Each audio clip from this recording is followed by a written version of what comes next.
If you've ever tried to build a business in the 4 minutes before someone yells, "Mom," then you'll get this. My life doesn't look like the lives of many of the successful creators I see online.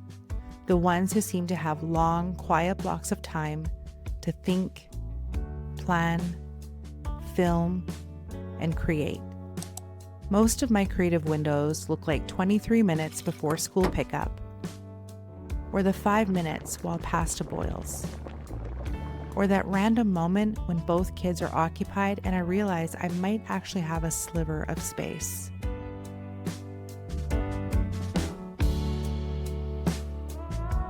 And for the longest time, I was always thinking and feeling like I'm falling behind.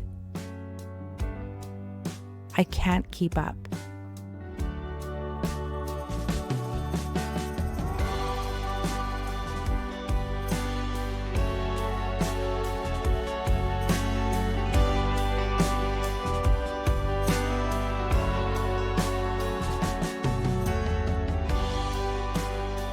I want to create deep, meaningful content, but I barely have the time or the focus to get there. But here's what I've learned. It's not about having huge stretches of uninterrupted time. It's about having a way to drop into yourself quickly, so you can create something real inside the pockets of time that you do have. And that's where these tiny rituals come in. They don't give me more hours, but they do help me use the time that I have in a way that feels grounding, intentional, and creative.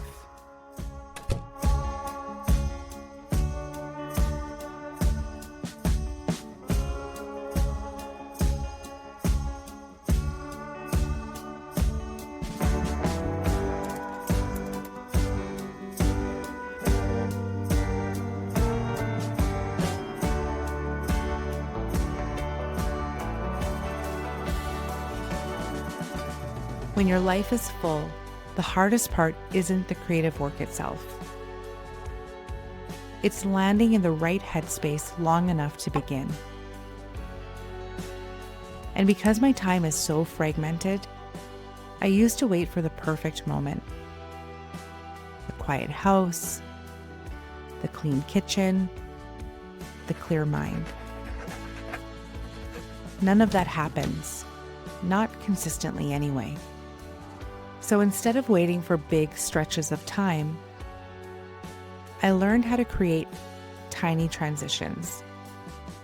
Little anchors that help me shift from everything happening in my day into a place where I can actually make something meaningful.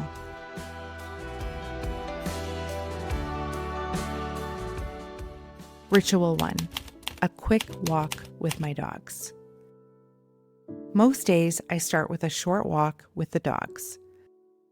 Nothing fancy, just getting outside for 15 to 20 minutes. The fresh air resets my system in a way that nothing else does. It's the quickest way to shake off the chaos of the day and come back into myself before I sit down to create. Ritual 2: a tiny home reset. When I come back in, I do a mini reset of my space. I'm not deep cleaning. I'm just restoring a little order. I tidy the living room, wipe down the kitchen counters, and clear off the table where I work. Removing papers, giving the surface a quick wipe, and just making it feel inviting enough that my brain doesn't feel overwhelmed before I even begin. Ritual 3: a warm beverage. Once my space feels calm, I make a warm drink.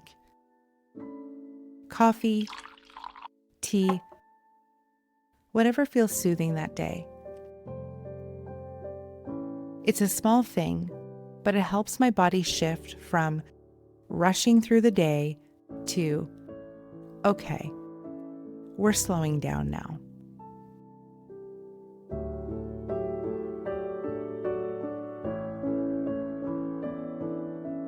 Ritual 4. Choosing one priority and breaking it down. Before I sit at my computer, I make a simple list. One main priority, and 2 or 3 tiny steps to help get me started. My ADHD brain needs a clear entry point. And if I'm really stuck, I'll ask ChatGPT. I'll say something like, I have an hour and a half to do X, Y, or Z. Help me get started with this. Because sometimes the hardest part is figuring out where to begin.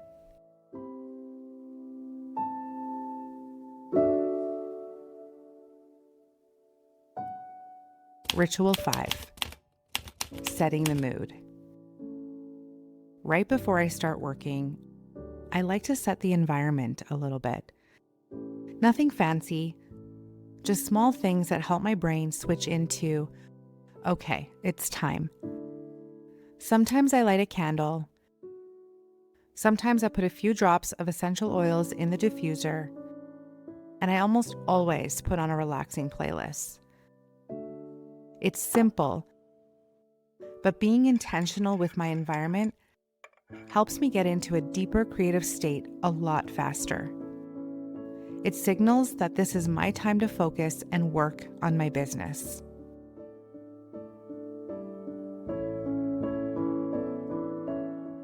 By the time I've done all of this, the walk, the reset, the warm drink, the tiny plan, prepping my environment, I'm finally in the zone. Not perfectly focused, not magically calm, but grounded enough to actually create in the small window of time that I have. These rituals don't magically give me more hours in a day, but they help me use the small pockets of time I do have in a way that feels meaningful and calm.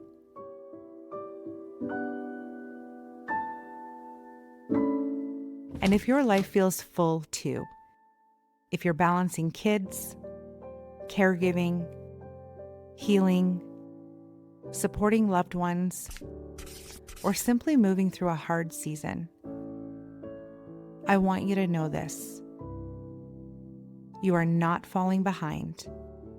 You are living a real, full, human life.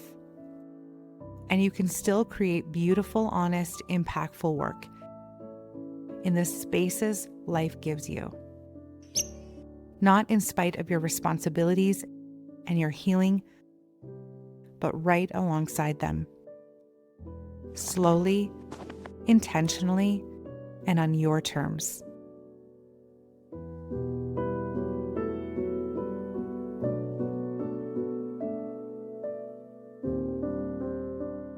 Hey everyone, I hope that you found today's rituals helpful. They are very tiny and they are very simple, almost too simple. I wondered to even create a video about it. But then I realized that sometimes simple is the best and it's what we need. I know that I love to get a glimpse of what people's lives and businesses are like behind the scenes and see how they do things so that I can get ideas for myself and to be inspired. And I just hope that you know that you don't need anything elaborate to help you move from chaos into clarity so that you can get into your creative flow, no matter what is happening in your life. Just a few simple grounding rituals is truly all you need to help you kind of get into the right frame of mind and the headspace to help bring some of your best ideas forward and to help you create with a little more joy, a little more ease, and to make the process for creating content or art or whatever it is that you're creating a little easier and to help you get into that state. Because I know if you're like me, somebody with ADHD, maybe kids, maybe caregiving, all of the things, right? Like we have busy lives. It can be really easy to put the things that we love to do to the side and to think that we don't have the time. And it can be really easy to just be so distracted by all of life's distractions, all of the little things that eat away at our mental and emotional bandwidth and our time. And it can be really easy to neglect ourselves in that way. So I hope that you see these tiny rituals as self care. They don't need to be elaborate. Maybe in a parallel universe or in another life, I'm journaling and I'm doing a spiritual practice and I'm doing a yoga sequence and I'm doing all of these things that sound really beautiful and I'm sure feel very nourishing and great for the soul. But at this season of my life, I really have to focus on just essential, simple things. So I hope that you can take some inspiration from today's video. I hope that you enjoyed the flow and I hope that it gave you a moment of pause and peace in your day. That is what I hope for every single video that I create. If you are a sensitive creative, a solopreneur, somebody with a business, and you like to have a slower, more intentional approach to growing your business and living your life in a very intentional, creative way, I hope that you will join me on this journey. And if you have any rituals that you do in your life or in your business that help you get into the creative zone a little faster, or you have ideas that I didn't share here, please leave them in the comments below. We can all learn together. Thank you so much for watching, and I will see you again next time.